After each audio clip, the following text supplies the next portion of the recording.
What's happening? What's happening? What's happening?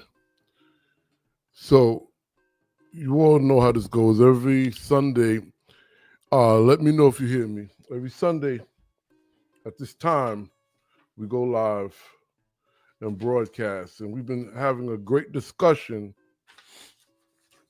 Yeah, you know, you hear it. I'm getting my notes together. Y'all. What's happening?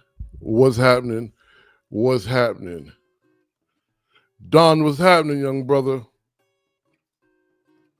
So I had to get my notes together. Every Sunday at 9:30 CST, we go live, and we've been discussing these last few weeks from slave seculars to the blues, right? And last week we could not broadcast, but we're broadcasting today, as you can see.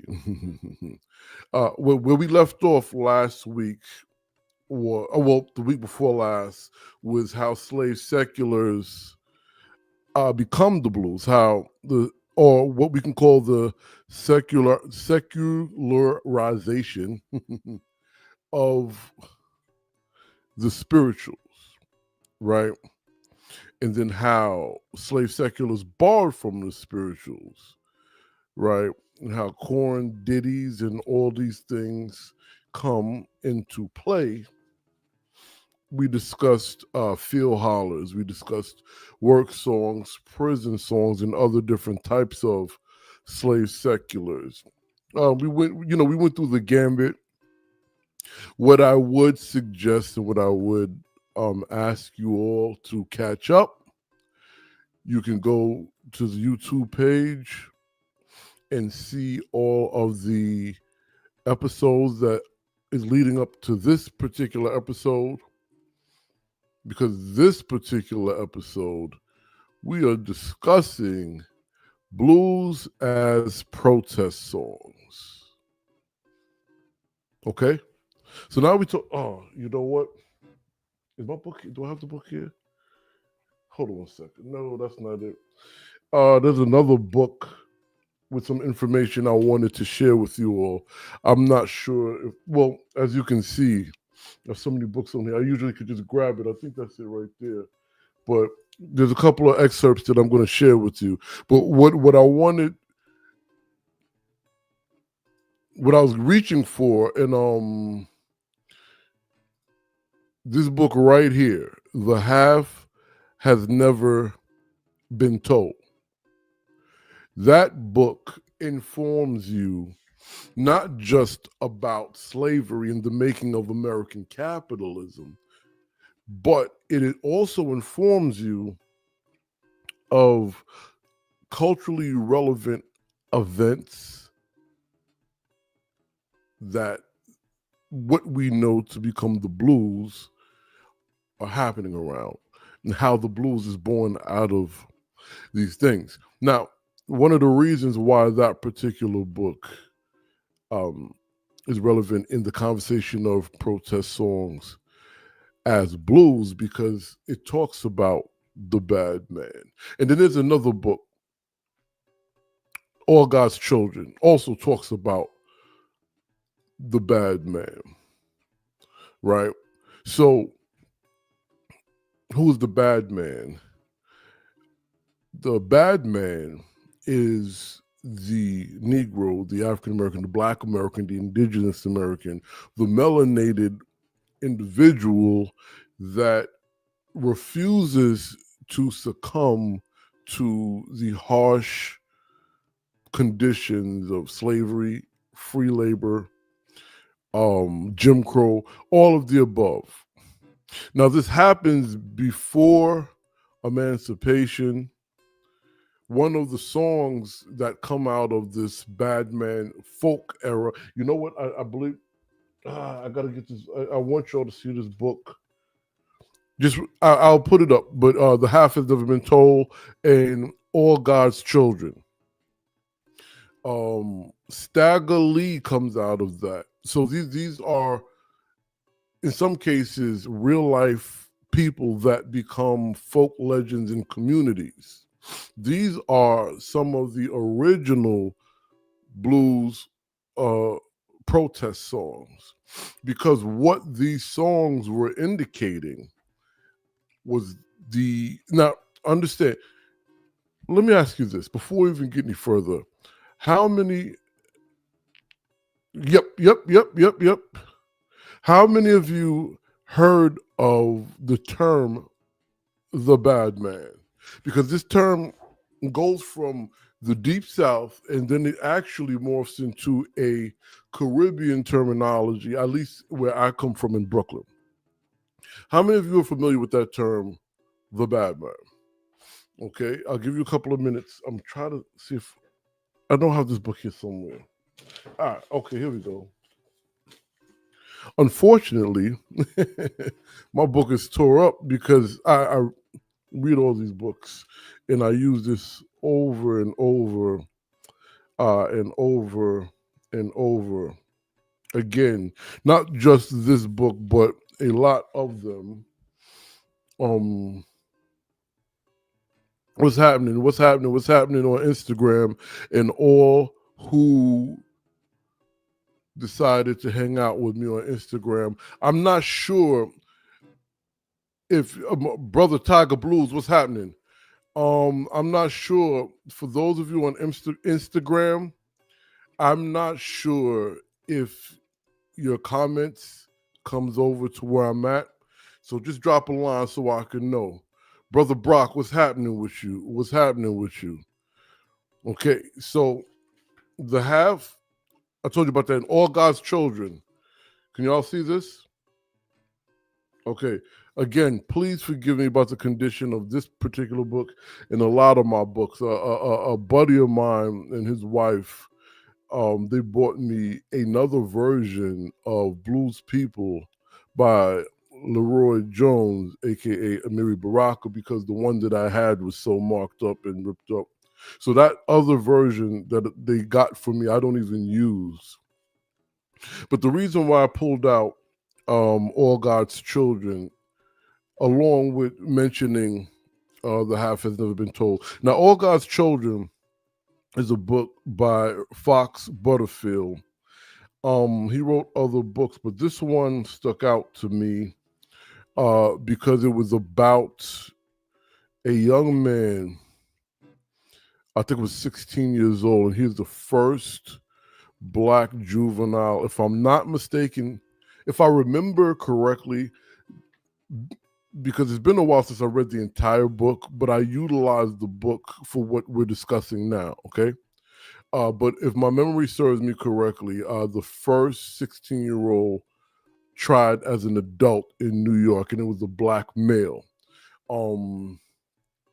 And he was assigned the case because he was a journalist. And based on what he found, he decided to kind of investigate the family, but not in a malicious way. He wanted to understand this young man that was being tried as an adult. So what ends up happening is he traces the family all the way back to South Carolina.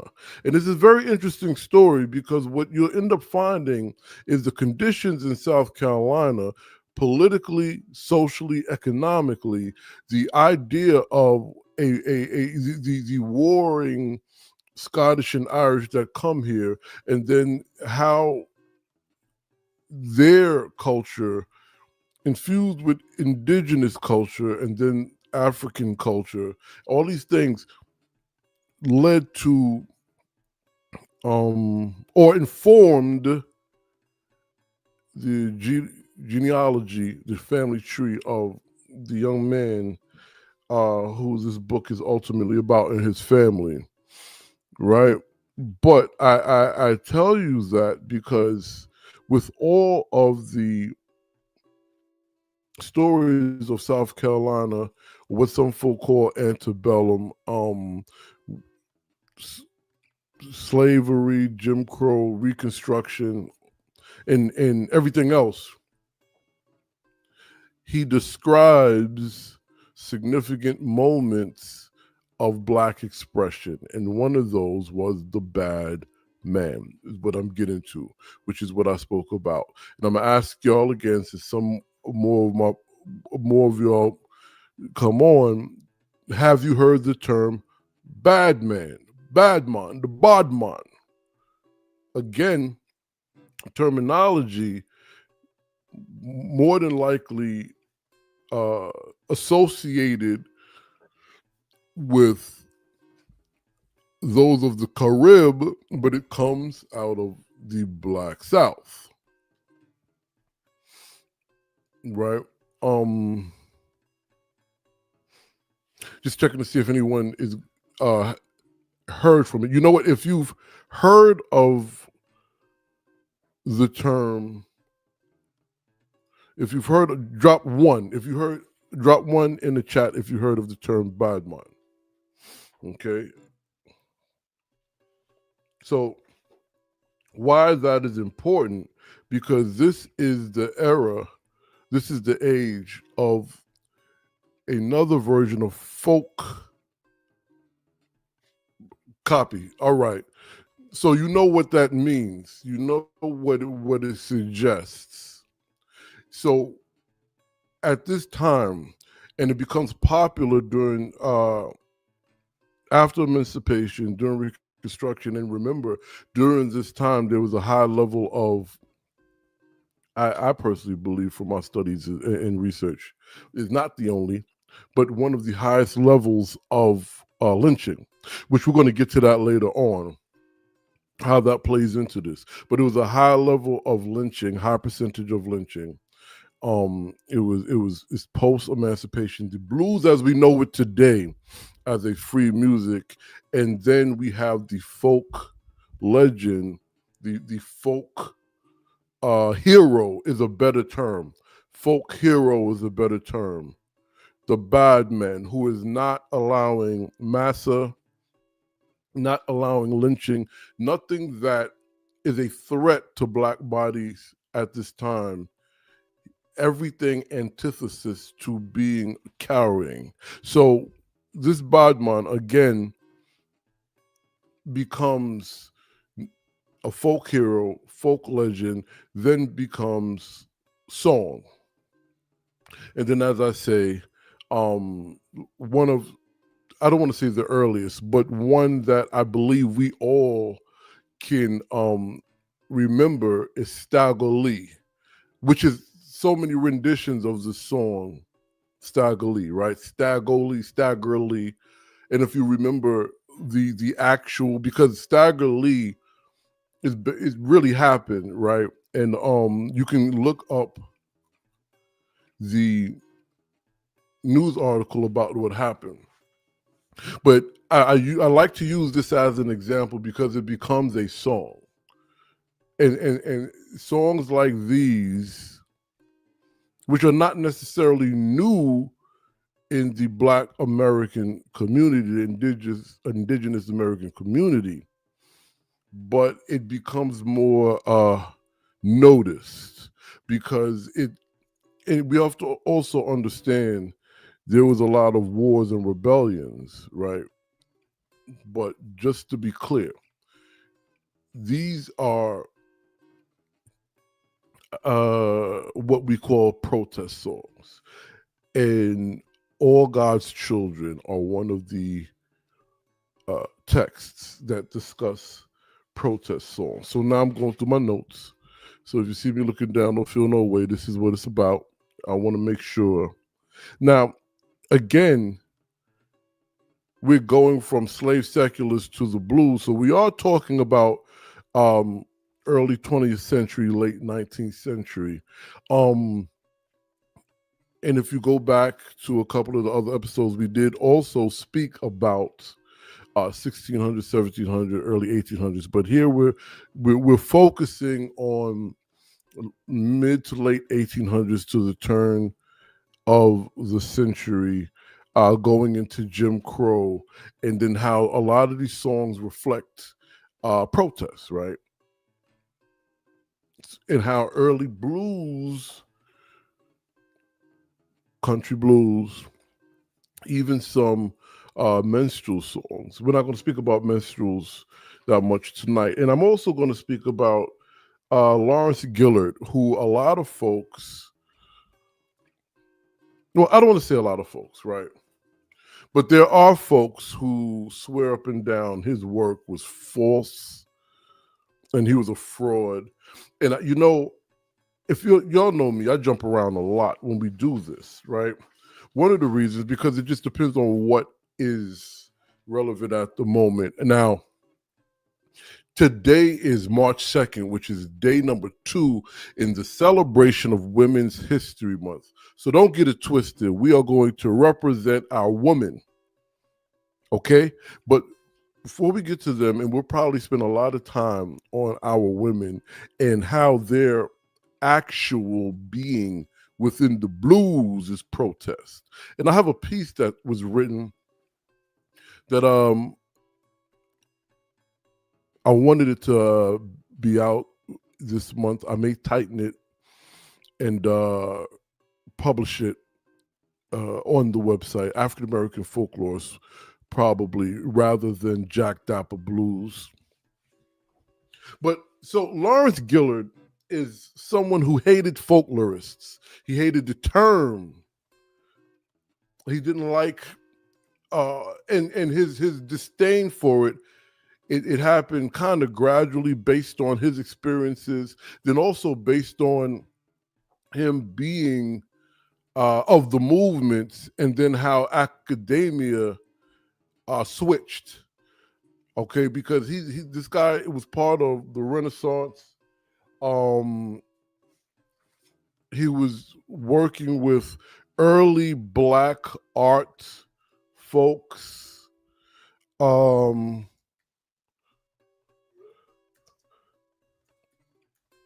He worked with some folks in New York. I think he worked with Sterling Brown, right? On a book in the 40s, maybe, or before that. But what is interesting about, and I have his book right here. I know these things, but what's important to me is what you're looking at: Negro Songs of Protest. Okay, so what happens with Lawrence Gellert is he's a collector. And he's into the arts. He's Hungarian. He's a Hungarian Jewish man. I believe I spoke to y'all about him before. Let me see if I can get a quick excerpt just to give you a excerpt of what kind of person he is. So it sounds like I don't want to say that, but he did have a racial awakening. Okay, he did have a racial awakening, and I'll read this excerpt for you. Okay, actually, no, I'm going to read this excerpt for you because this is really where we're getting to. Okay, Gellert documented examples of resistance and hostility toward the prevailing white culture that were virtually inaudible and invisible to the bulk of folk song collectors. Let's start right there. Now, please let me know. Did you understand what that is? Gellert documented examples of resistance and hostility toward the prevailing white culture that were virtually inaudible and invisible to the bulk of folk song collectors. The very existence of his collection threatened the credibility of what other collectors had found. What does that mean, good people? I want to look at my people while we're discussing. This is a book about him, written by a great scholar. Okay, Steve's a good guy. All right, but why is that statement important? Because like what I first told you, his scholarship was in his entire career. They tried to, well, maybe not his entire career, but after he initially published that book I just showed you, what they tried to do is discredit his scholarship. Why? I'm going to read this last line to you again. The very existence of his collection threatened the credibility of what other collectors had found. In other words, how could Negroes docile in the time of Jim Crow and all these other things have the nerve not to be what we see in movies called the magical Negro, which is why James Baldwin is a favorite author of mine. Because out of his mouth comes, out of his scholarship comes, I'm not your Negro. So what does that mean? Is this division? Is this divisive? No. What this is saying is Lawrence Gellert, the name of this book is Black Musical Protest and White Denial. Lawrence Gellert collected found, and I use found loosely, he was brought into a community of black folk, and they shared with him their protest songs. Now, did they call it protest songs? Or did they just call it songs?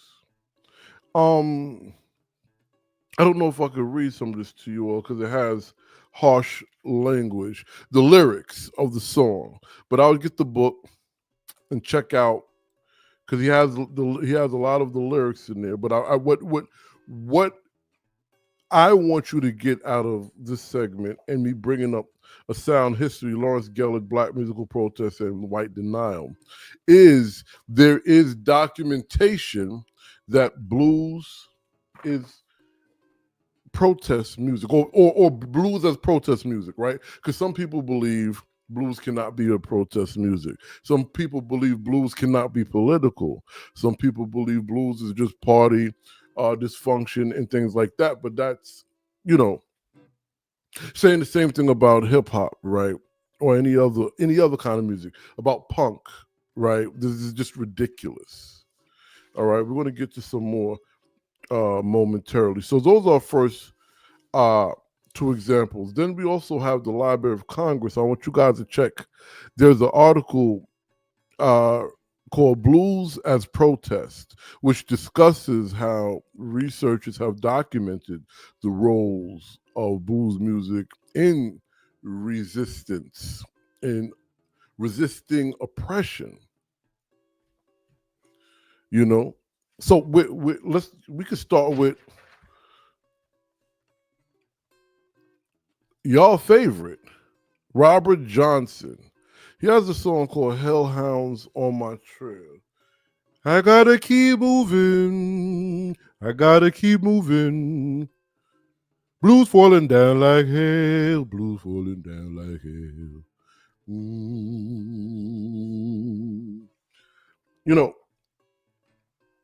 Do you know what hellhounds are? What their functions were?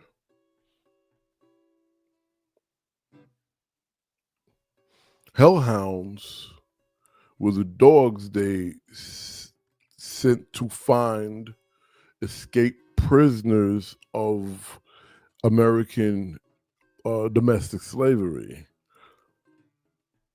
even off plantations, right? Even the Coffle Gang, or the Georgia man I told you all about, who was a poor white man that thought he can capitalize and gain riches or change social class by sneaking and grabbing free blacks and selling them. So Hellhounds on My Trail, but if you listen to the song, he's protesting resisting capture, right? There's also, oh, I'm gonna get to the women. Don't worry, don't get it twisted. I'm gonna get to the women in a minute.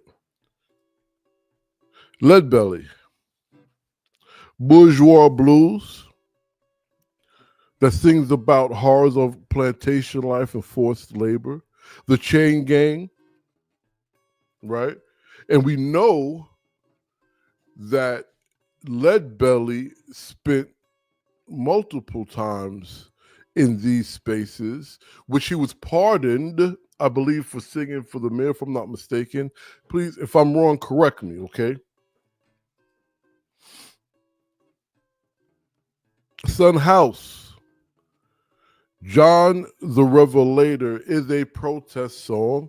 He's not the only one who sang it. There's a version of it by Bessie Smith. We're going to speak about her existence as protest.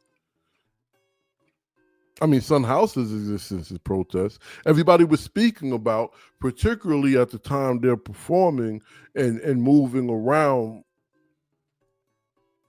Because remember, the Green Book was for middle and upper middle class black folk who you know, and there was other spaces for those that were moving like, and when I say moving like, more low to no income blues people.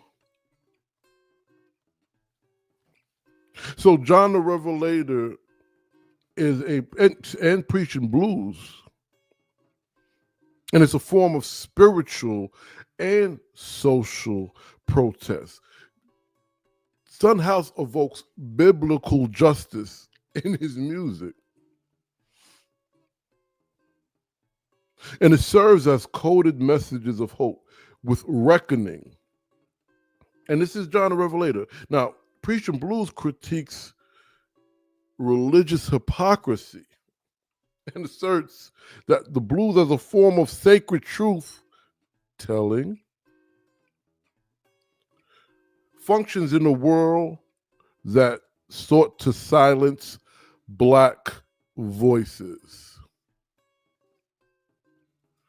Now, I know I should have been showing Son House when I was discussing Son House, but I thought Leadbelly was just as powerful in that moment.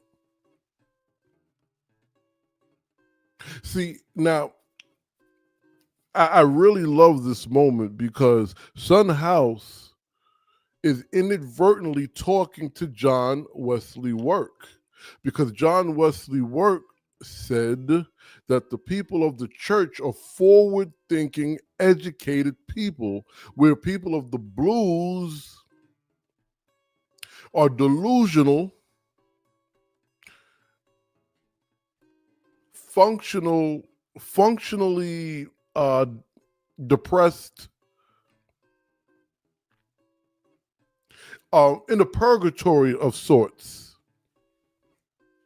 Lack of education, lack of funding. This is what we come to know as the ghetto, the hood, projects, right?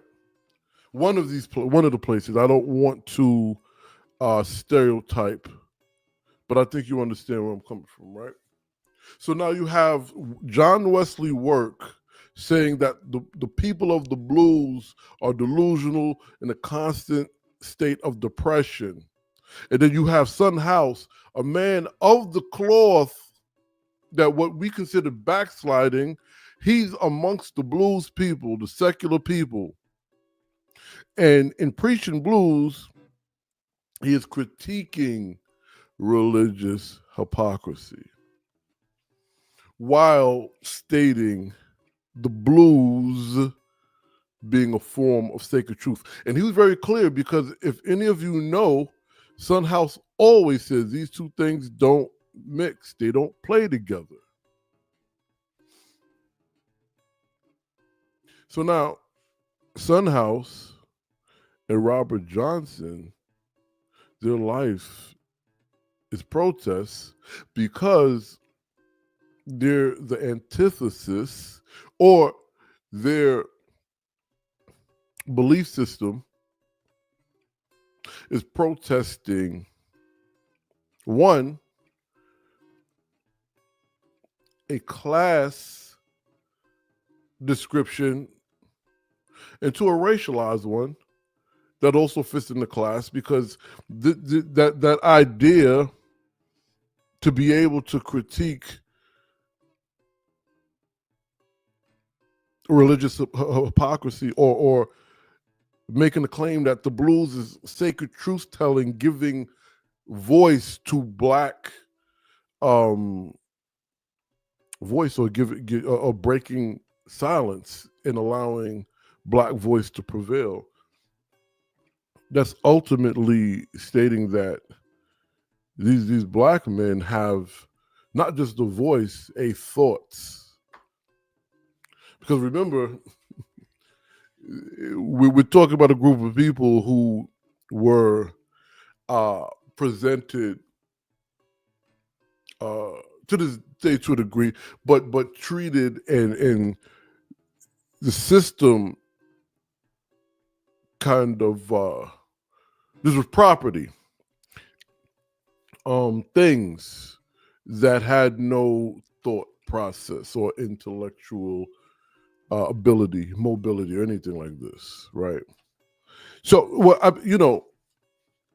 I'm trying to make it clear how it is protest. So we're talking about blues. For those of you who are just tapping in with me, we're talking about blues as protests. All right, Brother D, what's happening with you? We talk about blues as protest. Okay? Blues as protest songs. All right? Parchman Farm by Bukka White. Bukka White could be considered a testimony of prison labor and racial injustice. Isn't that a protest song? I don't know. Written about his own experience in the infamous / notorious Parchman Farm. See, we also got to realize something, and this is what I'm trying to see. So, and ironically, W.E.B. Du Bois comes up all the time. Someone who I've grappled with his ideology and scholarship for years. Argued with my brother about him. Argued with another great scholar, Dr. Rosa, who is I would call him a W.E.B. Du Bois expert and scholar. But W.E.B. Du Bois comes up often in just in my conversations with y'all. And he speaks of a double consciousness, which constitutes a coded language, when he also speaks about sorrow songs and all of these other things. And what does that have to do with anything? This double consciousness and having to live in two worlds, I guess, right? Having to have two languages, these kind of things. Because, so, to bring it back to slave seculars or sorrow songs, right? Or hymns, Black spirituals, And this also goes back to Lawrence Gellert, right? All these things connect. All of these ideologies, or as some people say ideologies, all of these school of thoughts connect. Why? Because W.E.B. Du Bois, Frederick Douglass, Lawrence Gellert, Son House, Bukka White. Don't get it twisted. Even John Wesley Work, who's a favorite of mine, I just was quoting that because of what he said. They're all asserting that Black folk song, traditional or even current, is not the magical Negro tunes that's been sold, which is why there was a problem with Gellert's work, because most people, and you can also go back and check out Black Scholarship in the Blues. You'll find it on the same platform. There's this image that's been plastered of not even Black tradition bearers, but those who sing these songs that are in protest. Yes, I'm getting to they're coded in some cases, right? They're coded in some cases because it ain't for everyone, right? But also this idea when you're speaking about how all these folk are talking to each other. And going back to that page, I lost the page. Oh, here we go. Gellert documented examples of resistance and hostility toward the prevailing white culture that were virtually inaudible and invisible to the bulk of folk song collectors. I keep reading that because ultimately what that means is there were aggressive songs that was making clear and present statements against the living conditions of the people. And then just the idea that some collectors, some academics, some folk didn't think Black folk had the wherewithal, because apparently they thought they were docile people. So everything was, oh, woe is me, Lord. Oh, woe is me, Lord. Oh, my life. This is what I really believe. They think that's all that was being sang. But again, at least in this particular book, the Lawrence Gellert book, I'm not going to repeat some of the songs that are readily in my mind. But there's also, you can listen to it in today's music. Not, well, right now, but some rap songs when it was, now I'm showing my age. But what I'm getting into, there are these blues songs, because blues, country blues, acoustic blues, reels, corn ditties, these Black American traditional songs are considered folk songs. And at the time Gellert was collecting, and a lot of these collectors were collecting, there were folk songs and folk movements like Pete Seeger and these folk, who I don't have any problems with, but they were considered doing protest songs. Just like, what is this guy's name that everybody says is such a great songwriter? I can never remember his name. It's Dylan, like Bob Dylan. And I'm not knocking Bob Dylan, but all of these people are informed by the same group of people, like Son House, Bukka White, Robert Johnson, McKinley Morganfield, Charlie Patton, Papa Staples, all these. And right now I just mentioned the dudes. We haven't even got to the women yet, saying protest songs, not just party songs, not just woe is me songs. And you know what? When you're singing Black spirituals, particularly backwoods, hootin' hollering, those are protest songs. We just to pull up one mother sister before we get to it, Bessie Jones. Now, I wouldn't say she sang the blues at all. I would not say that. You hear? Oh, no, I'm not going to forget the women. We getting there right now. There's a couple of more things, but I may just cut that just so I can get to the women.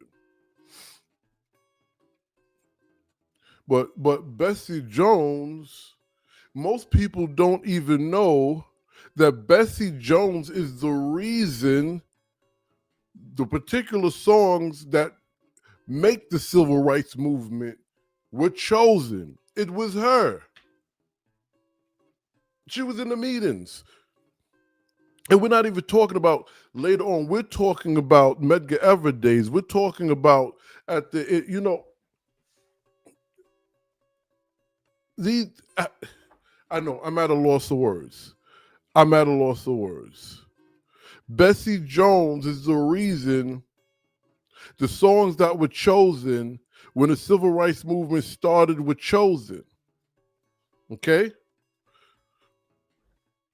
So yeah, I'm mentioning dudes, but we get into our women because, again, if you all are just tuning in, this is Women's History Month.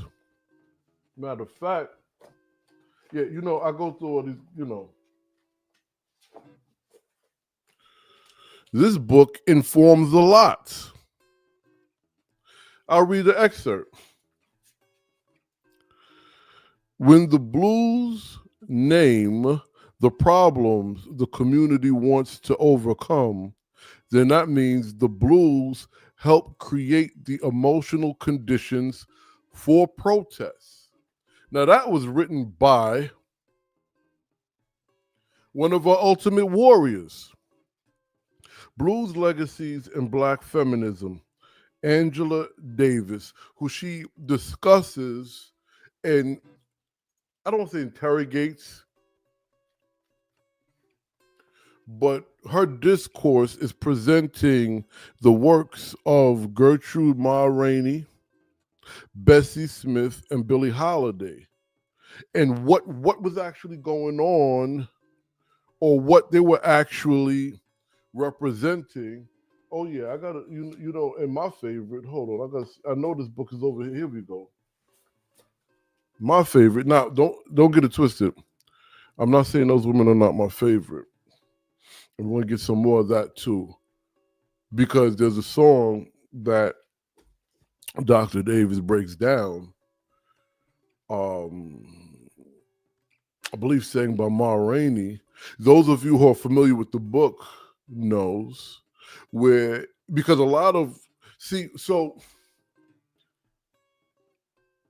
women in the blues, I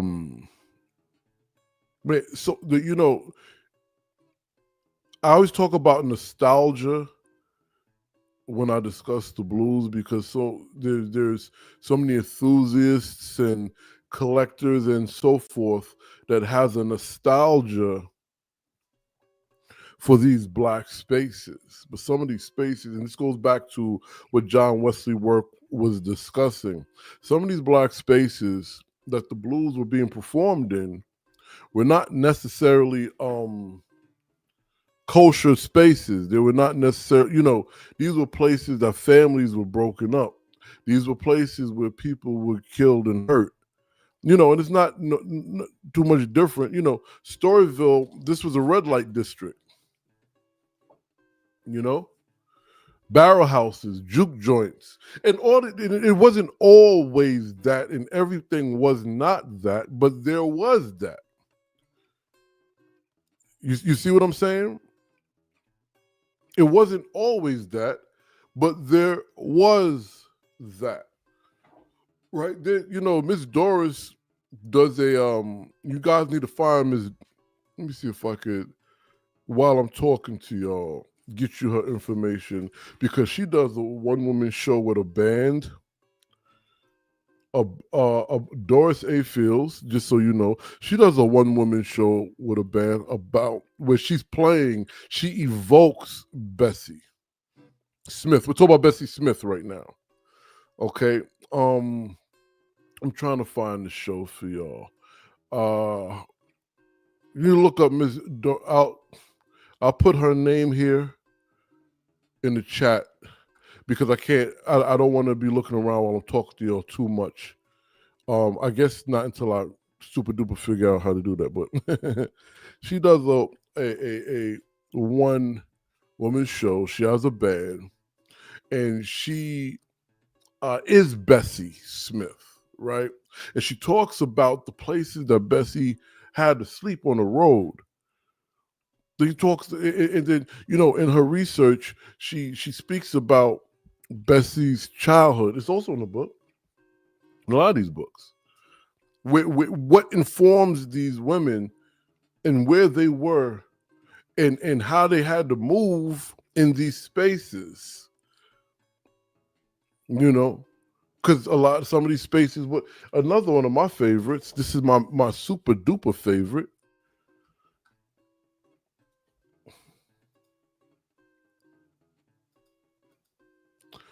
Memphis Minnie, gold teeth and a pistol.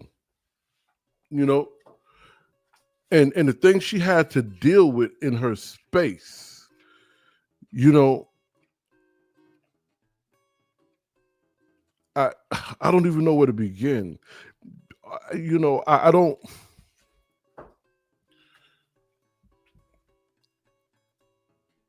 What are you talking about? Money Man is here.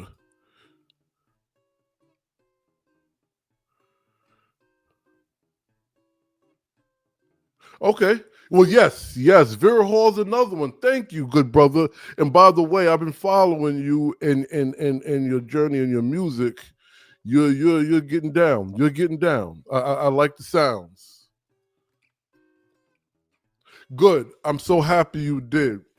You know, so just the idea of women in these spaces, and this, and when I say that, I'm not saying this as a chauvinist, because it's not safe for men, you know, in some cases, but the idea that, and then you also, so let me go to Memphis Minnie, how she's a protest. She's a protest, okay? Or it appears to be, absolutely. Memphis Minnie probably has the deepest catalog in blues. I think the only person that she's like battling with is Petey Wheatstraw. You know, Memphis Minnie put out work. You know, she put out work with the dude's son. She put out work with Kansas Joe. She put out work on her own. That's right, little lady, hoodoo lady. That's right. She put out work on her own. And, you know, she was accused of prostitution. You know, just a whole bunch of things that they were saying about this woman who was traveling with the guitar. So the framing of the blues woman that they did was the leader of the vaudeville or the big band or the troupe. And there's nothing wrong with that. Again, Bessie Smith did that. Ma Rainey did that. There was others. However, Memphis Minnie was and this is why I like the name of this book, A Woman with a Guitar. Okay, so that's protest right there within action, because she's breaking what could be considered the social norm because of how they positioned women within the blues during her time. Right? Then there's also, oh man, they sang Pick Poor Robin Clean. I gotta remember these women names. Lord forgive me. What? Oh, okay. You know what? While I'm trying to remember her name, here's another one of my favorites. Jessie Mae Hemphill, holding a pistol. And she played the guitar. She played the Hill Country Blues. She has a deep history in the music. And the music is protest worthy, if you will. You know, I'm looking through the book with Memphis Minnie, and so here's a song, right? And she's singing, you know, you go to Helena, stop on Cherry Street, and just ask anybody to show you Reaching Pete. He's the tallest man walker Cherry Street and the baddest copper ever walked the beat. You know, so she got Jailhouse Trouble Blues, Hoodoo Lady, as the young lady say, my little young lady say. There's Chickasaw Train Blues, North Memphis Blues.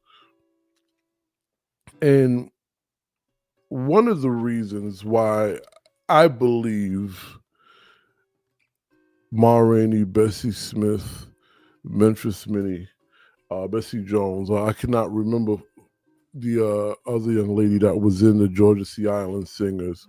And we can go down the list of the Vera, we can go down Alberta, we can go down the list, Sarah Vaughn, we can go down the list of quite a few, Jessie Mae Hemphill. We can go down the list of multiple Black blues, women blues artists. They yanked back their agency. So they're protesting a white power structure. They're protesting a Black male dominant power structure. Man, we can go down the list. You know, I get excited with this. So now, along with that, or not necessarily along with that, we could talk about today. Are y'all familiar with young brother Jontavious Willis? Because if you're familiar with young brother Jontavious Willis, I will encourage you to go check out all of his music. But on his first album, he has a song called Ancestor Blues. Now, you could protest without protesting. You could protest without being you don't have to run around with a big sign saying I'm protesting, you know. But Ancestor Blues to me is a protest song. Clearly because he's making the case that he's a legacy in this space. He's a legacy in this space because he's part of the family tree, as am I. We are part of the blood folk group, ethnic group of the blues people. So you would say, why is that important? Does that mean no one else could play the blues? You've never heard me ever say that. Oh, by the way, that's Memphis Minnie, to let you know how serious it is with me, with our dear sisters in Memphis Minnie. That was penciled, that was drawn by Corey Harris, who has he's protest, Insurrection Blues, Chicken Come Home to Roost. Check that out. Now, so in the space we're in, sometimes, and I'm speaking particularly for the blues, but it's not just the blues. So you're like, you know, why does Black Americans, or why do melanated people, or why do brown people, or why do Latino people, or why does anyone, why do people have to make, because we have to, unfortunately, remind people, you know, this is our space. We're plain and simple. That doesn't mean no one is not, well, everyone is welcomed. But it became a protest song, Ancestor Blues, when people are telling the owners of the house if and when they can come in the house. So here comes the song, Ancestor Blues. My great-great-great-great-grandparents built this house. How are you not letting me, you know, and then dictating how I maneuver in the house. You know what I'm saying? So, you know, we're not going to make this a long one, but I just wanted to share the idea of blues as protests. And then, you know, moving from sacred to secular, but then coming back to a sacred ideology, thinking about Son House. Now, for me, blues is sacred as well. You know, not for everyone. Son House, they don't mix. He's a minister. But also he understood what the blues was in its inception. Chris Thomas King speaks about it. Blues as risque, something that does not mix with the church, behaviors that don't mix with the church. And this also goes back to what John Wesley Work was saying.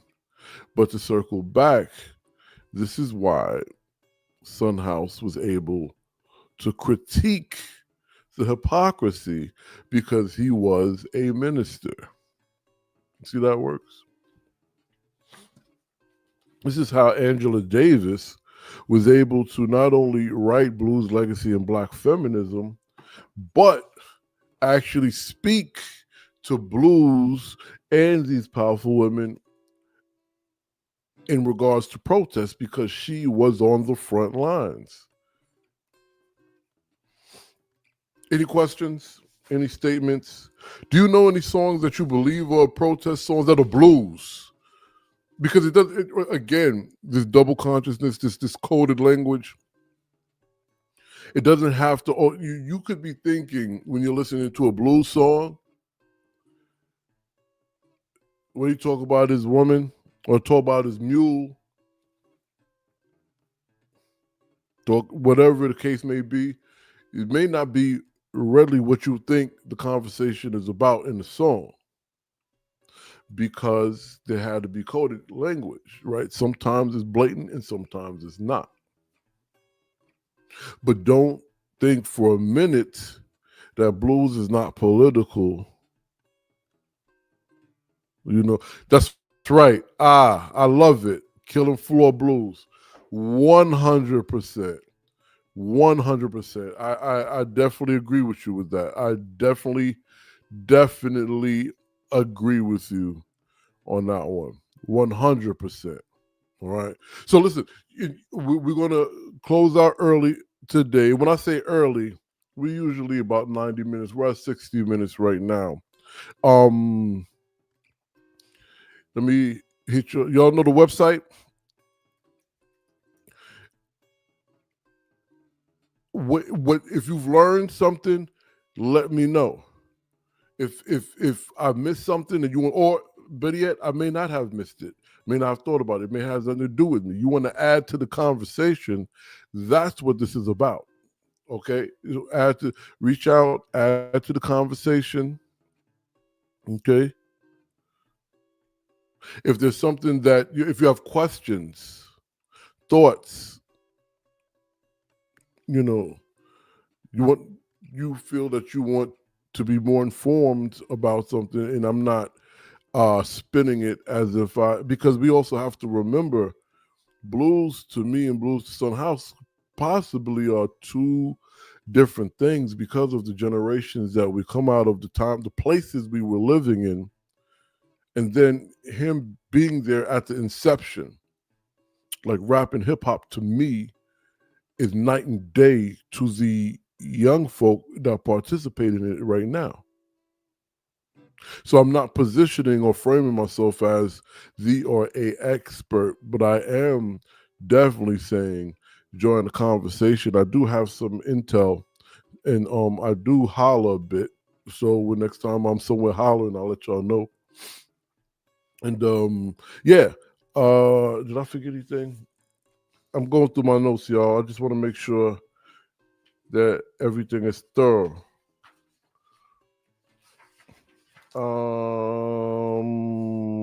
Oh yes, please, if you haven't already, subscribe to our YouTube channel and all our other social media sites. And if you're so inclined, you can join my Patreon, where I do a Jack Dappa Blues reflexive podcast. Right? So the Jack Dappa Blues reflexive podcast, that's the Patreon site, okay? The Jack Dappa Blues Reflexives podcast, I discuss my experience in the discipline in the field of folklore studies, applied folkloristics, ethnomusicology, public-facing programming, and just what I did right, what I did wrong, what I'm thinking about. Hopefully, things that can, if you're into doing or wanting to engage cultural performances or any type of programming, we talk about it. That's where I talk about it at. And then this is where my it lives here, but I also discuss my blues blog, how I approach songs, what inspires me, and all the good stuff like that. You want to get merch? That's where you get the merch. Okay. This is where you get the merch.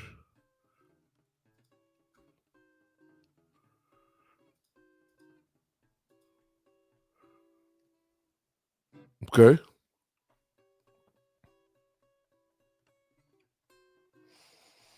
I never say no to donations, sponsorships, underwriting.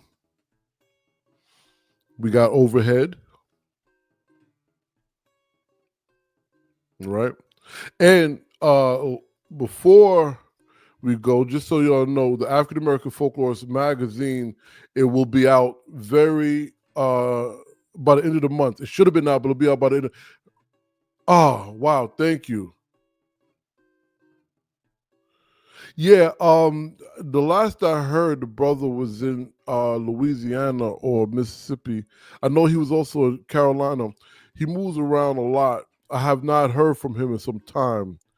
That is an extremely skilled brother that, you know, he's living the blues. He's definitely living the blues. And I implore all of you, if you find him, you know, show him some love. You know, Eric Freeman, Blue Ridge Boy is the truth. And man, he's the truth. So yeah, subscribe, chime in, share.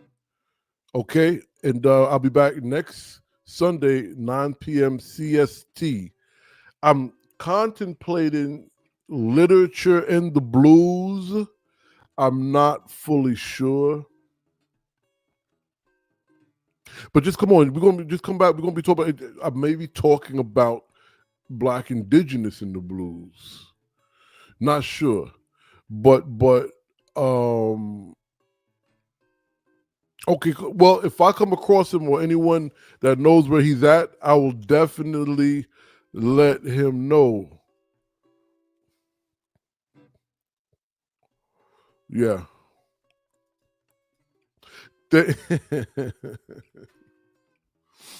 So I'm that's my little lady right there. All right. So next week, every Sunday, 9 p.m. Central Time, we're gonna be talking about the blues. And when I come across I guess you could say public domain or Library of Congress songs that fit into what we're discussing, I will be giving you those samples as well, letting you know who they are. Go through the catalog, subscribe to Jack Dappa Blues, also subscribe to the Patreon, and enjoy your week. If you come across some new blues, send it to me. We talk about it. Even maybe, you never know, we may even see each other and play it. You know, whatever. We make it happen. All right. Keep learning the blues. Keep being a representative of your tribe, your peoples, your family, your community. Be the holder of your story.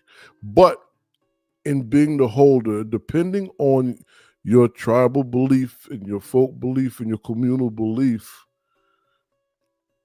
share it if it's okay. If it's not okay, then you know how to do it. All right, good folk. Enjoy the rest of your evening. Have a great week. I'll see y'all next week.